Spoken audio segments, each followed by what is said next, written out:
나의 평생을 인도하시는 그런 신앙의 고백적인 우리 찬송입니다. 아마 우리 속에 이런 신앙의 고백들이 있기 때문에 아마 오늘 여기까지 왔으면 생각해 감사합니다. 내가 어릴 적에 숨바꼭질을 했던 기억이 있을 겁니다. 그죠?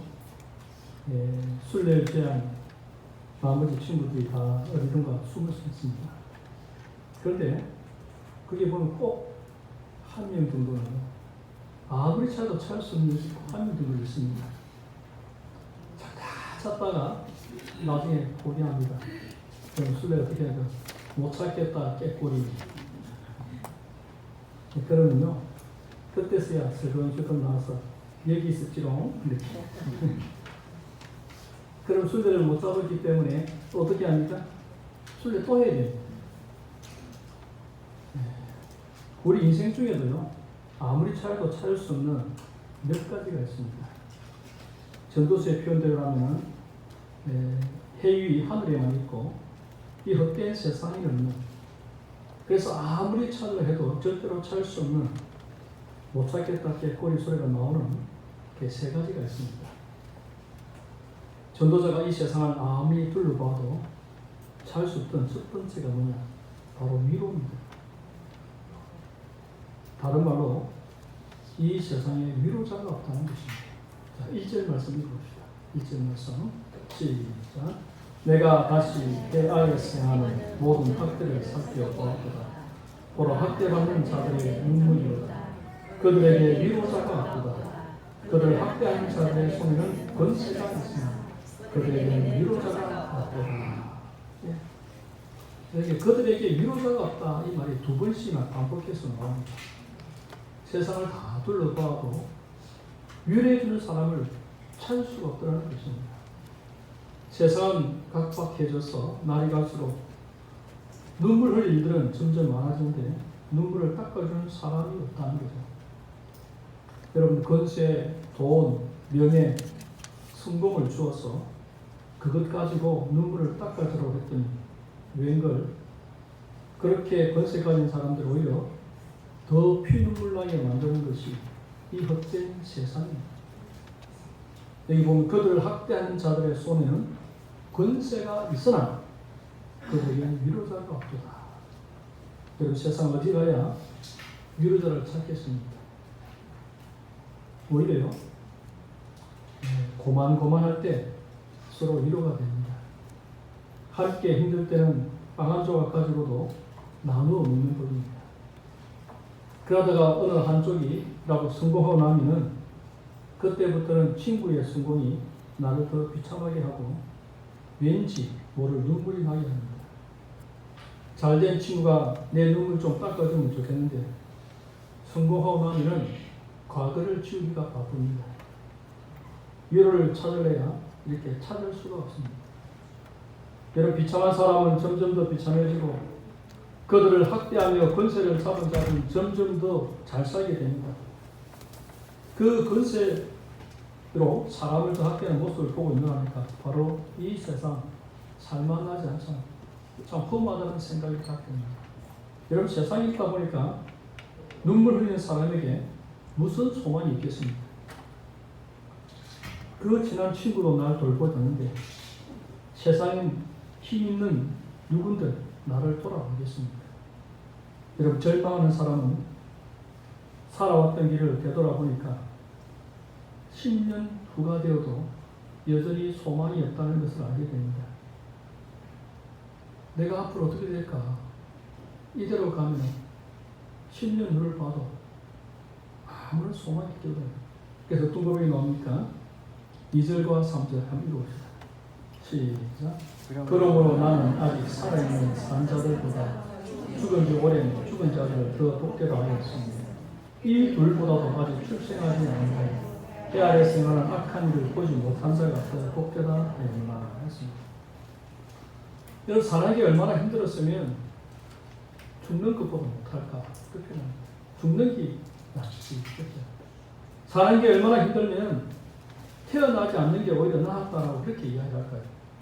얼마나 눈물이 많았으면 얼마나 슬픔이 많았으면 얼마나 그 고통의 하루가 길었다면 그런 고백이 나오겠습니다. 여러분, 고통도 문제고 눈물도 문제고 슬픔도 문제인데 가장 큰 문제는 그 문제를 위로해 줄 사람이 없다는 것입니다. 여러분, 내가 아무리 힘들어도 위로 좀 해주면, 내가 아무리 슬프도 누가 옆에서 도와주면 괜찮겠는데 사방을 둘러봐도 위로자가 없는 게 가장 큰 문제입니다. 그래서 오늘 전도자가 까치발을 들고 막 쳐다봅니다. 자꾸 쳐다봅니다. 누가 이 고통을 좀 가져갈까? 누가 이 슬픔을 좀 가져갈까? 누가 이 눈물을 닦아줄까? 아무리 까치발을 들고 동서남북을 살펴보아도 찾을 수가 없습니다. 그런데 여러분, 제가 이렇게 이야기할 때 눈물, 고통, 슬픔, 이 절망을 이야기할 때 우리 속에 점점 떠오르는 이름 하나가 있습니다. 누구겠습니까? 예수님. 좋습니다. 이런 말 있지 않습니까? 밤이 어두울수록 별이 빛난다. 밤이 칠흑같이 어두울수록 별은 더 반짝반짝 빛나는 것처럼 절망스러운 세상을 살수록 역설적으로 분명히 떠오르는 이름이 하나 있는데 바로 예수 그리스도십니다. 성경에서 절망과 눈물과 고통이라는 단어를 만날 때마다 우리 눈에는 예수님의 이름이 보여야 됩니다. 그러면 이 세상에 위로가 없습니까? 물론 이 세상에 위로가 있긴 합니다. 그런데 그 위로는 너무나 짧아서 암에 걸렸는데 반 참고 붙여주는 것밖에 되지 않습니다. 이 위로의 유통기한도 너무 짧습니다. 또 그 위로도 근원적이지 않아서 임시 방편에 불과합니다. 위로해 주는 건 고맙지만은 영혼 깊은 데까지 이르지 못합니다. 여러분, 옆에 있을 때는 힘이 되고 또 어깨도 조금 마음이 안정이 되는데 밤이 되면 또 집에 가야 됩니다. 그런 그 긴 밤에 혼자 또 외롭습니다. 또 힘들어요. 겉으로는 따뜻해지만 그 마음속에 있는 그 아픔들을 어떻게 치유해 줄 수 있습니까? 세상에는 그래서 하루하루 사는 게 지옥 같은 사람이 있습니다. 내가 왜 태어난지도 모르겠고 죽는 게 나을 것 같지만 이 주님이 주신 생명 내 마음대로 할 수 없어 하루하루를 연명하듯 살아가는 이 불쌍한 사람들이 있습니다. 여러분, 우리가 잘 아는 욥 보십시오. 동방에서 최고의 부자이자 또 부자일 뿐만 아니라 최고로 의로웠던 동방의 의인이었습니다. 그가 어느 한날에 모든 걸 다 잃어버리고 정말 자기 몸까지도 병들어 신음하게 되었을 때 욥이 그 고통 가운데 어떻게 해줬습니까? 욥기 3장 11절을 보면 어찌하여 내가 태에서 죽어 나오지 아니하였던가? 어찌하여 내 어머니가 해산할 때에 내가 숨지지 아니하였던가? 욥기 3장 20절을 보면 어찌하여 고난당한 자에게 빛을 주셨으며 마음이 아픈 자에게 생명을 주셨느냐? 얼마나 그 고통이 그렇으면 차라리 나올 때 죽어 나왔으면 또 어머니가 해산할 때 왜 나를 숨기지 않느냐? 여러분, 이런 고통 속에서 사는 사람, 여러분, 어느 누가 위로합니까? 무슨 위로가 그 사람에게 생의 의미를 찾아주겠습니까? 위로해 줄 수 있는 이는 상천하지에 오직 한 분, 예수님밖에 없습니다. 왜냐하면 사람들은 그 위로를 알 수가 없습니다. 우리는 사람들 보고 원망하잖아요. 그때 목사님이 그때 누군가 이렇게 해줬으면 내가 안 그랬을 건데 여러분 다 뻔입니다. 있어도 마찬가지, 없어도 마찬가지. 근본적인 문제가 해결이 안 됩니다. 여러분, 그 어떤 사람도 그 사람에 이해할 수가 없습니다. 예수님만이 우리가 살 이유를 줄 수 있고 그 눈물과 고통과 슬픔을 가져가실 수가 있습니다. 그래서 여러분, 절대로 사람을 기다리지 마십시오. 아무리 기다려도 위로해 줄 사람이 없습니다. 여러분, 부모도 못합니다. 여러분 아이들이 화가 날 때니까 엄마는 내 맘 몰라. 몰라요? 애들 속을 어떻게 알겠습니까? 여러분 부모가 자식이 어떤 생각하고 있는지 잘 모릅니다. 우리 애가 절대 그럴 일이 없어요. 아는 것처럼 이야기하지만 우리가 잘 아는 듯이 이승만 대통령이 한성 감옥에서 사형수로 이제 죽을 날을 받고 있는데 자기 친한 친구는 벌써 이미 굉장히 이슬로 살아가요. 그때 그가 옛날에 학교 다닐 때, 오산학교 다닐 때 생각났던 성경책을 그래서 성경을 읽다가 예수님을 만나요. 말씀을 통해서 십자가에 달려 죽으신 그 예수님. 아무 죄도 없는 분이 왜 이렇게 그렇게 고난을 당하고 죽게 되었을까? 야, 그때 자기 신의 모습하고 이렇게 연결되면서 이분이라면 내 마음을 알겠다. 그때 예수님 만나야 됩니다. 아무도 도와주는 거. 이제 언제 죽을지 모르고 아침이라도 이승만 나와 하면은 그 젊은 나이 20대 초반의 젊은 나이 형장이 이슬로 사라질 수밖에 없는 어떤 소망을 갈 수 있는 그 상황 속에서 예수님께서 만나주신 것입니다. 그때 그 인생이 달라지십니다. 여러분 예수님만이 가능하다 그렇게 하니까요 또 이렇게 말하는 사람이 있습니다. 목사님 지금 내가 예수님 앞에 나와 앉아 있어요. 그런데도 힘들어요. 그러면요 제가 다시 이야기합니다. 그 가까이 나오십시오. 그 가까이 나오시면 됩니다. 아직 멀리 있는 사람은 예수님께 더 가까이 나오고 예수님의 손이 닿을 만한 그리로 나와야 됩니다. 나왔는데도 마음이 슬프면 더 가까이 나오는 것입니다. 예수님이 못 닦아 주실 눈물이 어디 있고 치료해 주시 못할 빈이 어디 있습니까? 짊어져 주시 못할 고통이 어디 있습니까? 주님이 그 눈물을 닦아 주시고 그 고통을 다 짊어져 주십니다. 여러분 예수님 앞에 쏟아 놓으십시오. 그 고통의 종류가 뭐든지 말입니다. 예수님은 그 고통을 압니다.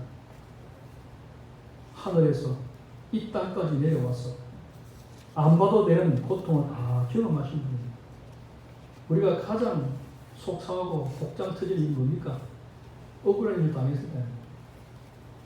여러분 예수님처럼 억울한 일 당한 사람 있습니까? 예수님과 비교하면요 우리는 잽도 안 돼요. 예수님 생각하면 우리는 뭐 입이 이마에 지나도 쑥 들어가야 됩니다. 그게 정상이에요. 예수님 아는 겁니다. 예수님을 알면은 우리 어떤 일을 당해도 우리 할 말이 없어요. 당연한 우리는 잘 알지 못하지만 주님은 내게 필요하기 때문에 허락하신 것입니다.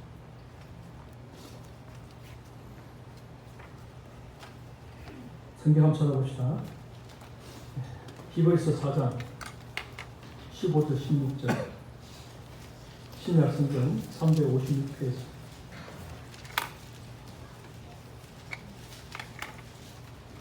우리 예수님 이해 못할 고통이 여러분 없습니다.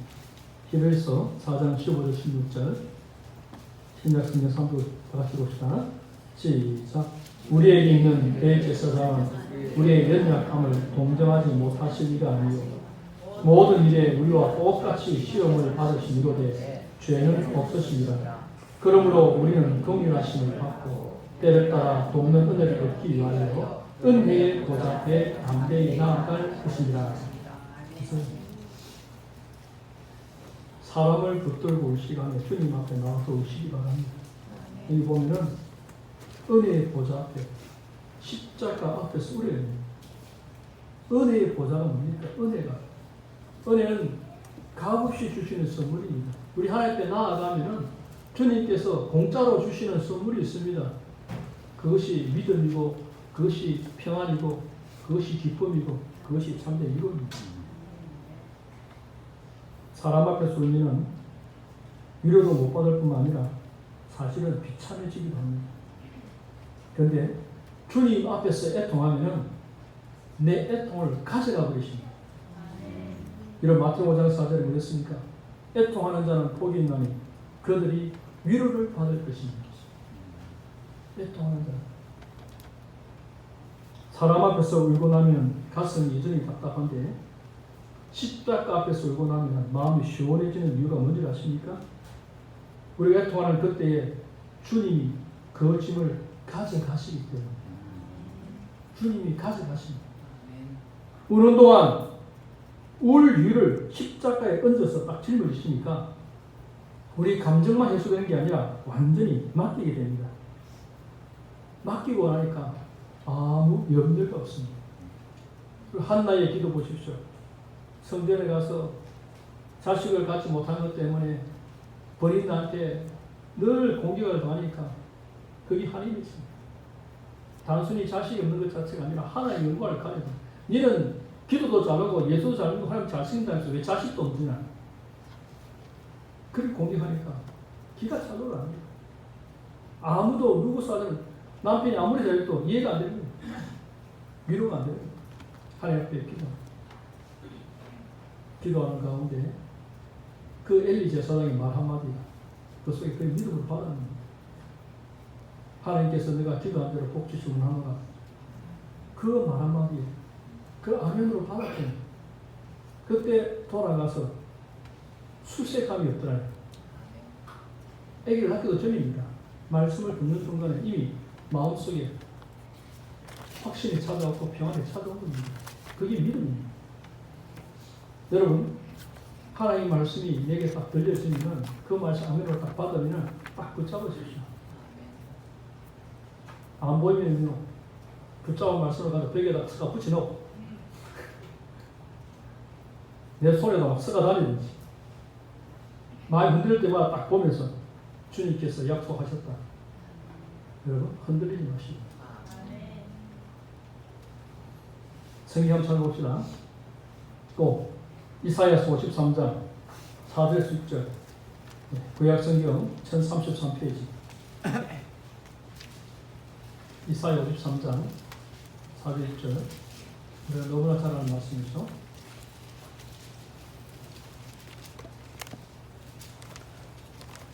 (53장 4절 6절) 다 같이 또 한번 읽읍시다. 시작. 그는 실로 우리의 실고를 지고 우리의 슬픔을 당하였거늘 우리는 생각하기를 그는 징벌을 받아 하나님께 맞으며 고난을 당한다 하였노라. 그가 찔림은 우리의 허물 때문이요 그가 상함은 우리의 죄악 때문이라. 그가 징계를 받음으로 우리는 평화를 누리고 그가 채찍에 맞음으로 우리는 마음을 받았다. 우리는 다 양같아서 그릇 행하여 각기 제 길로 가끔을 여호와께서는 우리 모두의 죄악을 그에게 담당시키셨도다. 네. 여기 보세요. 그가 찔림은 허물 때문에, 우리 허물 때문에. 그가 상함은 우리의 자애 때문에. 그가 징계를 받으면 우리는 평화를 누리고 그가 채찍에 맞으면 나아옵니다. 여호와께서 우리 모두의 죄악을 그에게 담당시키셨다 하지 않습니까? 주님이 다 짊어지셨다고 했습니다. 나는 울면서 기도한 것 뿐인데 주님이 그 슬픔과 고통을 자기에게 담당시키시고 우리 때문에 십자가를 지셨기 때문에 우리의 마음이 시원해지는 것입니다. 여러분, 세상에는 진정한 위로자가 없지만 주님은 진정한 위로자가 되십니다. 그래서 세상에서 위로자를 찾으려고 너무 발동치는 것입니다. 나는 돈만 있으면 위로가 되겠다. 돈 있어 보세요. 하나님 돈 말고 이것도 필요합니다. 끝이 없습니다. 성공도 필요하고 명예도 필요하고 권력도 필요하고 온갖 것 다 필요합니다. 죽을 때까지 위로가 됩니까? 평안해지죠. 그 다음 또 두 번째로 세상에 없는 것 6절 말씀 다 같이 시작. 두 손에 가득하고 수고하여 바람을 잡는 것보다 한 손에만 가득하고 평안이 나옵니다. 이 세상에 뭐가 없냐? 평온함이 없다는 것입니다. 여기 두 손이 가득하고도 평온함이 없는 사람이 있고 한 손만 가득해도 평온한 사람이 있습니다. 자, 이런 상식적으로는 우리 두 손에 돈과 권력과 명예가 가득하면 더 좋을 것 같습니다. 그죠? 돈만 있는 뿐만 아니라 권력과 명예도 있습니다. 그 두 손에 가득합니다. 그런데 본문에 보면 한 손에만 가득하고 한 손은 없는 사람. 한 손에만 가득한데 한 손 없는데 더 평온함을 가진 사람이다. 더 낫다 얘기합니다. 왜 그렇습니까? 왜 한 손을 비워둔 사람이 더 멋지고 평안할까요? 하나님께서 두 손에 가득 움켜쥐라고 두 손을 준 게 아닙니다. 알겠어요? 한 손에 너 먹을 것 않고 남은 한 손은 남을 위해서 사용하라고 한 손을 주신 것입니다. 성공에 미쳐서 두 손 가득 잡은 그런 가정이 있습니다.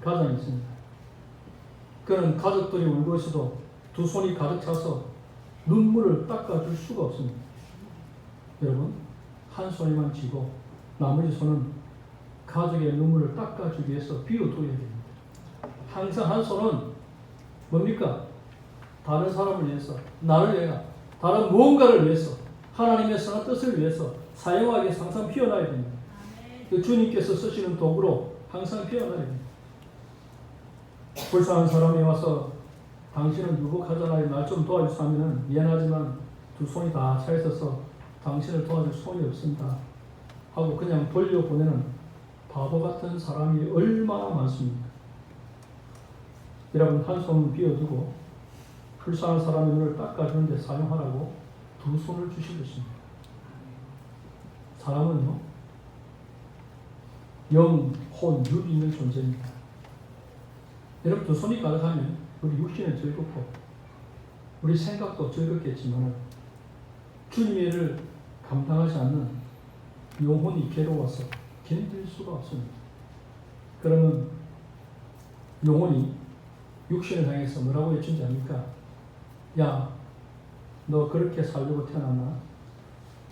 두 손 가득 쥐면 천국까지 가져갈 수 있냐? 한 손은 비워야 주의 일을 하지.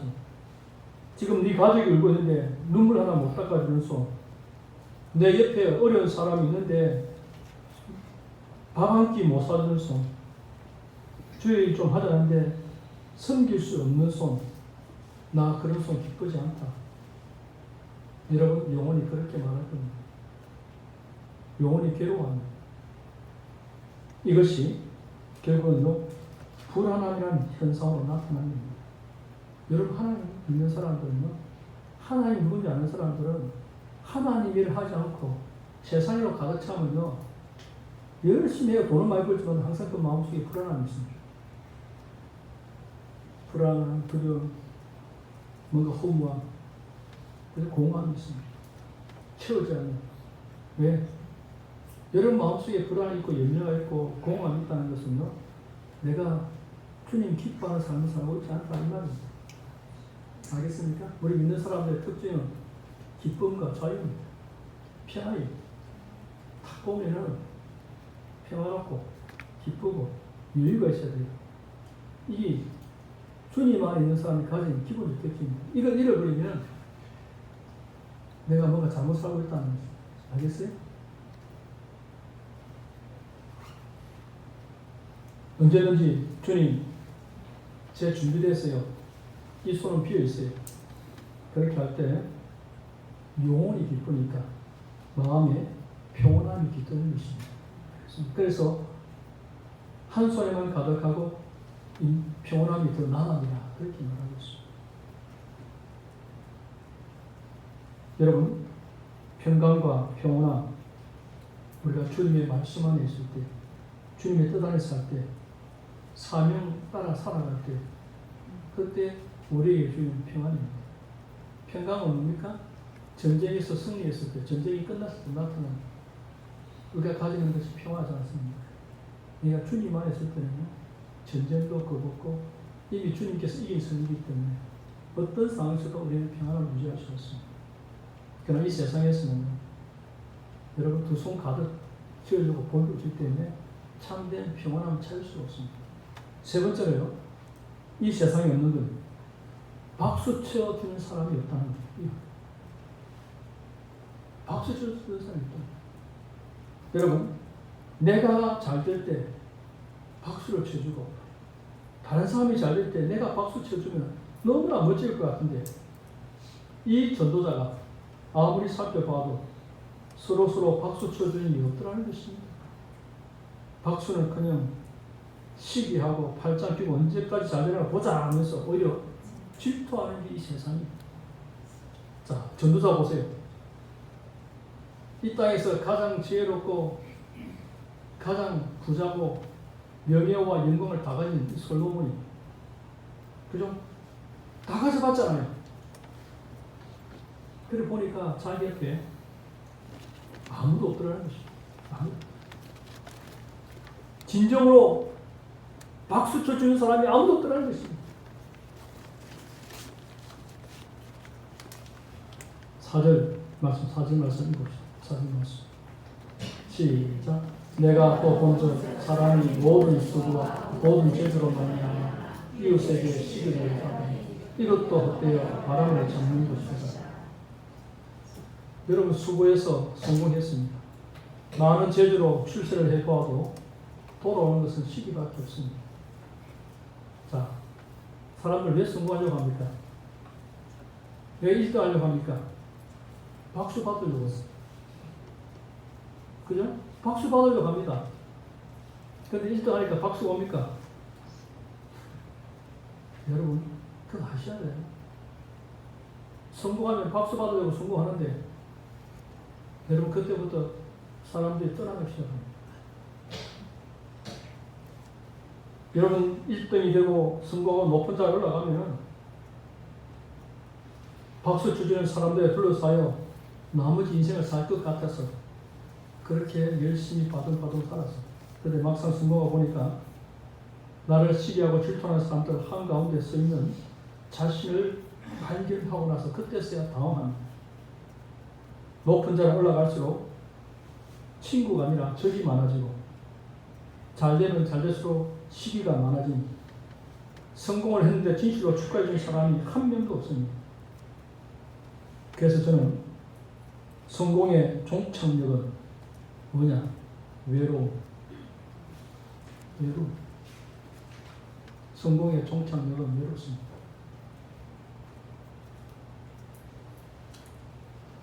우리는 축하가 없는 세상에서 삽니다. 앞에서는 박수를 쳐주지만 입을 비축거리고 속으로 시기심을 이글이글 불태우는 이런 세상에서 살아갑니다. 여러분, 성자 없습니다. 여러분, 종교의 세계는 다른 거 아닙니까? 여러분, 목사의 세계도 마찬가지입니다. 우리 마음속에 정말 예수의 마음으로 충만하지 않으면요, 잘 되는 거 보면 배가 아픕니다. 다 그래요. 잘 되는 거 보고 정말 기뻐했었다면 자기 가족 말고 가족들도 좀 안 그래서 가족도 많이 있습니다. 그래서 형제들끼리도 막 그러죠. 다 정말 진실로 축하할 사람 별로 없어요. 축하가 없어요. 이 죄인이기 때문에. 그러니까 성공한 사람의 외로움을 딱 보니까 그걸 딱 보면서 또 다른 바보가 생겨납니다. 어떤 바보가 생기냐? 아, 그래서 하는 거예요. 나는 그래서 내가 성공을 안 하는 거다. 나는 그래서 내가 유명해지려고 안 한다. 나는 그냥 아무것도 안 하고 팔짱 끼고 살 거다. 그런 또 바보가 있습니다. 그게 내 말이 아니고 성경에 나옵니다. 5절 말씀 보세요. 5절 시작. 우리자는 팔짱을 끼고 있으면서 자기의 모든 중생도다. 여기는 팔짱 낀다는 말은 일손을 놓았다는 말이에요. 아무것도 하지 않고 성공 허무주의에 빠졌어요. 성공해봤자 아무 의미가 없더라. 그래서 나는 아무것도 안 할 거야. 그럼 어떻게 됩니까? 아무것도 하지 않으니까 시기와 질투는 안 받지만 생존이 어렵습니다. 여러분, 저 노숙자 보고 시기한 사람 있습니까? 빈둥빈둥 놀고 아무것도 안 하는 거지 보고 시기하고 질투하는 사람 아무도 없습니다. 그러나 시기 질투 안 받으려면요, 거지 되면 됩니다. 비교 대상이 안 됩니다. 그렇지 어떻게 됩니까? 수입이 없으니까 몸이 축납니다. 제대로 몸을 영양실조가 올립니다. 이런 사람을 우매한 사람, 이 사람도 바보입니다. 성경에 보면은 한 달러도 받은 사람하고 똑같은 거예요. 그렇죠? 내가 자네가 성공해봤자 뭐 내 것도 아니고, 그죠? 또 시기를 받고 차라리 땅속에 감싸놓고 주위 오면 잘 감싸라고 잘 보내놨습니다. 그렇죠? 팔짱을 끼고 성공한 사람들 시기하고 질투를 살 이유가 어디 있습니까? 여러분, 팔짱 끼는데 팔이 필요하다면 이왕 손을 펴서 박수 좀 쳐주면 오죽 좋겠습니까? 얼마나 노력했으면 그 자리까지 갈 수 있었습니까? 라고 박수 좀 쳐주면 얼마나 좋습니까? 정말 진심으로 기뻐해 준다면 아무도 박수 주지 않는 외로운 가운데 사는 사람에게 얼마나 큰 격려가 되겠습니까? 그래서 세상에서는 박수를 못 받아도 여러분 교회 오면 박수 쳐줍니다. 우리 믿는 사람들, 아이고 집사님 잘 됐습니다. 축하합니다. 그죠? 정말 아름답습니다. 그렇잖아요. 여러분, 박수 쳐주는 사람이 없다는 말이 들릴수록 우리에게 들리는 박수 소리가 있습니다. 예수님의 박수 소리입니다. 잘 나갈 때나 못 나갈 때나 언제나 우리에게 박수를 쳐주시는 우리의 영원한 치료 되시는 예수님. 보세요. 스데반을 시기해서 모두가 돌을 던질 때 혼자 서서 박수를 치시던 우리 예수님. 바울이 잘 나가자 모두가 발을 걸어 넘어뜨려 갈 때 그와 함께 달려주신 우리 예수님. 나보다 내가 더 잘 되기를 원하시는 유일하신 그분 예수 그리스도. 시기와 질투는 그는 우리보다 더 큰 소리로 응원해 주시는 예수님. 오늘 이 전도서를 보면서 그 반대로 우리의 영원한 응원자가 되시는 우리 예수님을 발견하게 되지 않습니까? 네. 그래서 여러분, 사람에게 실망할 뭐가 있겠습니까? 끝까지 응원해 주시는 예수님 한 분이면 충분합니다. 아멘. 자, 보세요. 저도 신앙생활 하면서 벌써 뭐 50년 신앙했잖아요. 그러면 산전, 수전, 공중전, 온갖 것 다 겪어봤습니다. 앞에 서면은 온갖 시기, 질투 다 했습니다. 제가 청년회 회장할 때 이미 깨달았습니다. 아, 사람들이 시기하는구나. 그리고 왜 회장님은 우리한테 신경 안 써줍니까? 제가 1청년에 신경 쓰는데 2청년의 사람들이 그러야 돼요. 왜냐면 2청년 회원들은 저 시골에서 올라와서 공장에서 중학교 졸업하고 공장에서 일하는 친구들입니다. 교회들 신방하고 교회들 돌아보고 그 신경 쓰니까 시내에서 자기 집에서 잘 먹고 잘 살고 뺀질나게 먹부리고 나오는 이 청년들이 자기 아들한테 신경 안 쓰는다. 그런 소리가 내한테는 직접 못하고 들립니다. 내한테는 그러니까 창피스럽잖아요. 크고 작은 일을 겪으면서 분명히 더 돌아보야 친구들을 돌아보는데도 불구하고 같은 믿음의 식구들인데도 불구하고 그렇게 시기합니다. 다 인간은 자기에게 관심을 가져주기 바라는 거죠. 그래서 그때 막 깨달았습니다. 누가 뭐라 하든 주님이 내게 하라고 하시면 하면 됩니다. 반드시 세상에서는 욕을 먹게 돼 있고 시기 질투 받을 수밖에 없습니다. 그게 너무 이렇게 예민하면요 앞을 나가지 못합니다. 그리고 나중에는 하나님이 알게 되시고 주님이 박수 쳐주면 됩니다. 그래? 사람들의 북소리가 점점 빈개질수록 응원하시는 주님의 목소리는 점점 더 커지는 소리입니다. 이 인생의 다른 박스를 다 마치고 주님 앞에 섰을 때 주님께서 눈물을 흘리시며 야, 너 최고다. 너는 나의 영원한 MVP다. 너는 너는 항상 1등이다. 분명히 이렇게 말씀해 주실 것입니다. 여러분, 그 예수님 한 분이면 너는 충분하지 않습니까? 네. 이 말이 쉽지만 아멘 하지만 생각보다 이 현실 속에 아멘이 잘 안 나오죠. 그죠?